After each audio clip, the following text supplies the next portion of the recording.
There's a picture that comes with a new truck, and it's a good one. You back up to a trailer nobody else can pull. You load plywood on a Saturday and build something with your hands. You take the back road, the muddy one, and the truck just shrugs and climbs it. It's capable. It's ready. It's freedom with a tailgate. That picture is why trucks are the best-selling vehicles in America. And that picture is doing something to your wallet you've probably never actually measured. Because here's the strange part. Most people who buy a $30,000 truck are not loggers. They're not framing houses. They are commuting to an office, driving to the store, and parking in a garage in a vehicle built to haul a ton of gravel that will never once see a ton of gravel. And that is not a joke at their expense. It's the whole business model. The truck isn't sold as a tool, it's sold as a feeling. So today we're going to measure that feeling in dollars. Not to tell you a truck is a bad choice, because for some people it's genuinely the right one, and we'll get to exactly who. But because a $30,000 truck is one of the largest voluntary purchases a normal person will ever make, and almost nobody sits down and follows the money all the way to the end, we're going to, one line at a time. Here's the idea to hold on to, because everything comes back to it. When you buy a truck like this, you are not really buying transportation. A $20,000 car is transportation. The extra money on top of that is buying something else, capability, and the feeling of being ready. And the question that decides whether this was smart or a mistake is brutally simple. How often do you actually use the thing you're paying so much extra to have ready? Let's start with the number itself, because $30,000 is doing a lot of quiet work. A few years ago, that was a normal mid-level truck. Today, $30,000 is close to the floor. It's the stripped base model, crank windows energy, the one the dealer doesn't want on the lot. The average new truck in America now sells for closer to $60,000, so a $30,000 truck is already the cheap end of a very expensive category. And almost nobody pays cash for it. The $30,000 isn't handed over, it's financed, and truck loans have quietly stretched to lengths that used to sound insane. 6 years is now standard. 7 years, 84 months is common. Some go longer. The monthly payment looks manageable precisely because the loan is stretched so far, and the length is the trick that hides the real price. So let's do that first piece of math. $30,000, financed over 72 months at an interest rate that for a lot of buyers lands around 8 or 9%. By the time you make the last payment, you have not paid $30,000. You've paid closer to $38,000. That's $8,000 of interest handed to a bank for the privilege of driving the truck before you've finished paying for it. Now here's the first reframe, and it's the one that changes the whole picture. The price of the truck is not the cost of the truck. The price is the sticker. The cost is everything that happens after you sign, for as long as you own it, and the biggest piece of that cost is one almost nobody sees coming because it never sends a bill, it just quietly happens while the truck sits in your driveway. Depreciation. The moment you drive a new truck off the lot, it is worth thousands less than it was 10 minutes earlier because it's now a used truck and no one pays new price for used. In the first year alone, a new vehicle typically loses around 20% of its value. Your $30,000 truck is a $24,000 truck before its first birthday, and you did nothing wrong. That's just how it works. And it keeps going. After about 5 years, a typical truck has lost roughly half of its value. So the $30,000 truck you financed is worth around $15,000, while you may still owe more than that on the loan. That's the quiet trap of the long loan. For years, you can owe more than the truck is worth, which means if you need to sell, you have to pay the bank just to get out of it. Let that land for a second, because it's the part that catches people. You stretched the loan to 7 years to make the payment small, but the truck loses value faster than you pay the loan down, so there's a long stretch in the middle where you are underwater. The truck is worth less than you owe. On paper, you don't own an asset. You owe a debt that happens to have wheels. Now let's add the costs that show up every single month, because the payment is only the beginning. Start with fuel, and this is where a truck really separates from a car. A big truck engine might do around 18 miles per gallon. A normal car does closer to 30. Over a year of ordinary driving, that difference alone can cost you an extra $800 to $1,000 in fuel, just for choosing the shape of truck. Then insurance. A truck costs more to insure than a comparable car because it costs more to repair and it can do more damage. Then maintenance. Bigger tires, and truck tires are genuinely expensive, often several $100s each, so a full set is a 4-figure event.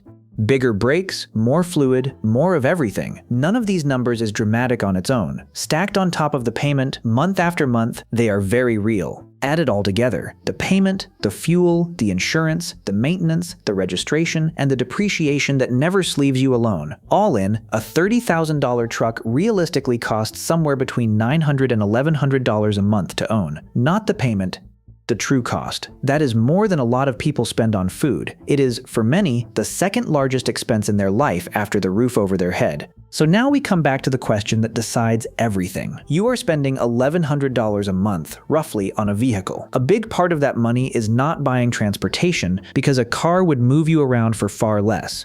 The extra is buying capability: the towing, the hauling, the off-road, the readiness. So the only honest question is, how many days a year do you actually use it? And this is the reframe that stings, because the surveys are pretty clear. Most truck owners tow something, rarely if ever. Most use the bed a handful of times a year. A large share have never taken the truck off pavement in a meaningful way. The capability is real. It's genuinely there. It's just parked unused 95% of the time, while you pay for it 100% of the time. Think about what that means as an exchange. You are paying full-time money for part-time capability. Imagine renting a moving van every day of the year and actually using it to move about 6 days. Nobody would call that smart. But a truck hides it because the capability is bolted to the thing you also commute in, so the enormous cost of the readiness gets blended into the everyday cost of just getting around. Here's a way to see the real price of that readiness. Compare the truck to a normal car over 5 years. The car costs you far less to buy, far less in fuel, less to insure, less in tires. Add up every one of those differences across 5 years, and the truck premium, the extra you paid purely for the capability, can easily land at $15,000 to $25,000. That's the price tag on the readiness. Now divide it by the days you used it. If you genuinely tow a trailer most weekends, haul materials for work, or live somewhere the road demands it, that premium can be worth every cent. The capability isn't a waste when you actually use the capability. But if you towed something 4 times last year and hauled mulch twice, you paid roughly $20,000 over 5 years for 6 days of use. That's more than $3,000 a day for the thing you bought the truck to do. So why do so many people make a deal that, on the math, looks this lopsided? Because the truck was never sold to the part of your brain that does math. It was sold to the part that wants to feel capable, independent, ready for anything. And that is an incredibly powerful thing to sell, because everybody wants to feel that way, and a truck lets you buy the feeling off the lot, today, for 84 easy monthly payments. This is the real product, not the towing capacity, the identity. A truck says something about who you are or who you'd like to be. Someone rugged, self-reliant, useful with your hands, ready to help a friend move. Those are genuinely good things to want to be. The truck just charges you $30,000 to $60,000 to look like them, whether or not you ever do the things that identity is built around. And the industry knows this precisely. It is not an accident that truck advertising shows mountains and job sites and mud, not the commute and the grocery run where the truck actually spends its life. They are selling the version of you that might need this truck someday. And someday is a very expensive thing to finance for 7 years, because someday, for most owners, arrives about 6 times a year. Let's put a real number on the alternative, because this is where it gets concrete. Take the truck premium, that $15,000 to $25,000 extra over 5 years, and imagine you bought a solid, boring car instead and invested the difference. Even at modest returns, that gap, invested steadily over the years you'd own the truck, grows into a genuinely life-changing amount by the time you retire. The truck didn't just cost you money, it cost you what that money could have become. That is the hidden second price of any expensive depreciating thing. There's the money you spend, and there's everything that money would have turned into if it hadn't been spent. A truck bought for a feeling is paid for twice, once at the dealership and once again decades later as the retirement you quietly traded for it. Nobody frames the truck that way on the showroom floor, but the math is the math. Now, I promised we'd get to who this is actually smart for, and it matters, because for a real share of people, a truck is not a mistake at all. If you tow regularly, a trailer, a boat, equipment, the capability pays for itself in things you'd otherwise rent or couldn't do. If you work a trade and the truck is your rolling toolbox and it earns you money, it's not an expense, it's equipment. The math flips completely when the capability is used. It also makes sense if you live rural, where the nearest everything is far, the winters are hard, and the road genuinely demands ground clearance and all-wheel grip. And it can make sense if you simply love trucks. You've run the numbers with open eyes, and you've decided the feeling is worth the price to you. That's a real, honest choice. The trap isn't buying a truck. The trap is buying the capability and then never using it while telling yourself you might. Because that's the version that quietly hurts people. The buyer who gets the truck for the 6 days a year they can picture and pays for it the other 359. Who stretches to 84 months for a payment they can just about carry, stays underwater on the loan for years, burns the extra fuel every commute, and hands a bank $8,000 in interest, all for a capability sitting unused in a parking garage. So what do you actually do with this if a truck is calling to you? First, separate the two things you're really buying. How much of this is transportation, which a far cheaper car would handle completely, and how much is capability and identity, which is the part you're paying the enormous premium for? Be honest about the split, because the dealership never will. The sticker price hides it, and the monthly payment hides it even better. Second, count the days. Not the days you imagine using it, the days you actually will. Look at last year honestly. How many times did you tow? How many times did you haul something a car couldn't? If the honest number is high, a truck may be one of the best purchases you can make. If the honest number is single digits, you are about to pay thousands of dollars per use for a feeling, and there are far cheaper ways to buy that feeling when you actually need it. Third, understand the two levers that dominate the whole thing. One is depreciation, which is why a lightly used truck, one that lets someone else eat that first brutal year of value loss, can be dramatically smarter than new. The other is the loan length, because the longer you stretch it, the deeper and longer you stay underwater. A shorter loan on a used truck is a completely different financial animal than 84 months on a new one. And here's the part that's bigger than trucks, because it's the same trap wearing different clothes everywhere in modern spending. We are constantly sold capability we won't use and identity we can finance. The kitchen for the cook you might become, the camera for the photographer you imagine, the truck for the rugged life you picture on weekends. In every case, the price is the readiness, and the cost is paying full-time for something you use part-time. The truck is just the biggest, clearest example because it's expensive enough to matter and common enough that nobody questions it. A $60,000 identity, financed for 7 years, parked in a garage, used like a car, and because everyone around you did the same thing, it looks normal.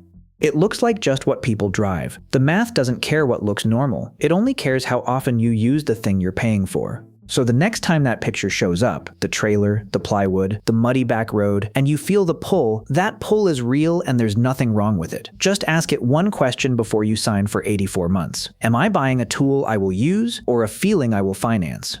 Both are allowed, but only one of them is worth $1,100 a month, and only you can honestly say which one you're actually buying. Because the truck will deliver exactly what it promised, either way. If you use it, it delivers capability, and it's worth it. If you don't, it still delivers the feeling every time you walk up to it in the lot, ready and gleaming and yours. The feeling is real.